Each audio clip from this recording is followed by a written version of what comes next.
영상을 보시기 전 구독과 좋아요, 알림 설정까지. 그룹퐁 사랑입니다. 안녕하세요. 그룹퐁TV의 그룹퐁입니다. 네, 오늘은 1화 하나를 소개를 해드릴까 합니다.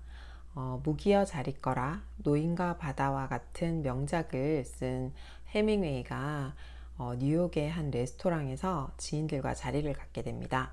그 지인들 중 한 명이 해밍웨이에게 6개의 단어로 가슴을 울릴 이야기를 쓸 수 있겠어? 그러면 널 인정해 줄게. 이런 이야기를 하죠.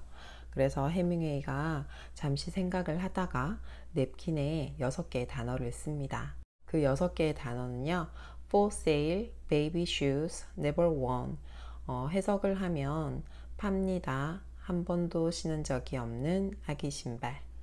네, 해밍웨이가 지은 것으로 알려진 세상에서 가장 짧은 소설로 유명한 글입니다. 어떤 생각이 드셨나요? 어쩌다 아기는 신을 신지 못했을까? 한 번도 신은 적이 없는 아기의 신발을 파는 사람은 누굴까? 어떤 가슴 아픈 부모일까? 이런 여러 가지 생각과 감정을 머릿속에 이렇게 불러일으킵니다. 이 문장 어디에도 사실 안타까움이나 슬픔에 대한 직접적인 언급은 없습니다. 하지만 읽었을 때 가슴 이렇게 찡하게 다가오는 게 있죠. 아기 신발이라는 소재를 통해서 가슴을 울릴 메시지 전달을 잘 한 이야기라고 생각을 합니다. 만약에 이걸 이렇게 바꾸면 어떨까요? 팝니다. 세상에서 가장 비싼 아기 신발. 앞에 글과 완전 분위기가 달라지죠. 감정적인 전달에 대한 건 없고 어떤 정보 전달의 기능으로 이야기가 성격이 바뀌어 버렸습니다. 해밍웨이의 일화는 사실 실화가 아니라는 설도 있습니다. 하지만 지금까지도 계속 유명하게 회자되고 남아있는 이유는 소설의 구성 요소가 이 짧은 글에 다 들어있기 때문인데요. 소설의 구성 요소인 인물, 사건, 배경 이렇게 본다면 보이지 않는 아기라는 인물이 있고요. 신을 신지 못하게 된 어떤 사건이 있고요. 판매를 하고 있다는 배경이 이렇게 그려져 있습니다. 이렇게 짧은 이야기 속에 메시지 전달이 충분히 가능하다는 걸 말씀드리고 싶습니다. 쉽고 간결한 글이 되기 위해서는 이야기를 이렇게 막 다 적었다가 그걸 덜어내고 수정하는 방법도 있어요.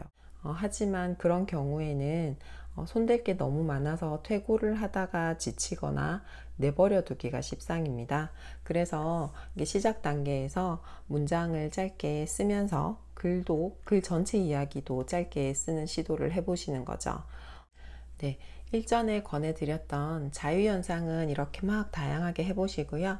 그 안에서 내가 쓰고 싶은 이야기 하나를 그냥 정해보는 겁니다. 그렇게 해서 거기에 집중을 해서 이야기를 조금씩 더 키워보는 건데요. 단순하게 한번 예를 들어 볼게요. 나는 길을 가고 있다. 악당이 나타났다. 무서웠지만 당당히 맞섰다. 이겼다. 이렇게 단순한 구조가 있죠. 이 이야기에서 살을 조금씩 붙여보는 겁니다. 나는 어떤 나, 악당은 어떤 악당, 그 길은 어떤 길, 다툼의 형태는 또 어떤 건지, 이런 식으로 디테일을 조금씩 얹으면서 표현을 살리면 다양한 히어로물이 또 될 수 있는 거죠. 단순화된 문장에서 결을 이렇게 쌓아간다라고 생각을 한번 해보시면 좋을 것 같아요. 제가 말씀드리고 있는 글쓰기는 사실 실천적인 행동이 좀 더 중요하죠. 그게 구독하시는 여러분들께 더 도움이 되실 거고요. 그러니까 조금 천천히 하시더라도 꼭 실행을 해보셨으면 좋겠습니다. 제 유튜브가 그룹퐁TV가 자막이 없어서 참 죄송스러운데요. 그게 아쉽다는 얘기들을 좀 해주셔가지고 일단은 제가 저의 블로그에 그 회차별로 글을 올려놨거든요. 제가 드린 말씀을. 그래서 혹시 필요하시다면 거기 방문하셔가지고 한번 봐주시고요. 작업을 조속히 해서 보시는데 좀 더 편리할 수 있도록 이렇게 신경을 쓰겠습니다. 그 오늘도 그룹홍 TV 함께 해주셔서 감사드리고요. 순간순간 행복하시고 편안하시기를 바라겠습니다. 그룹홍 TV 그룹홍이었습니다. 감사합니다. 안녕.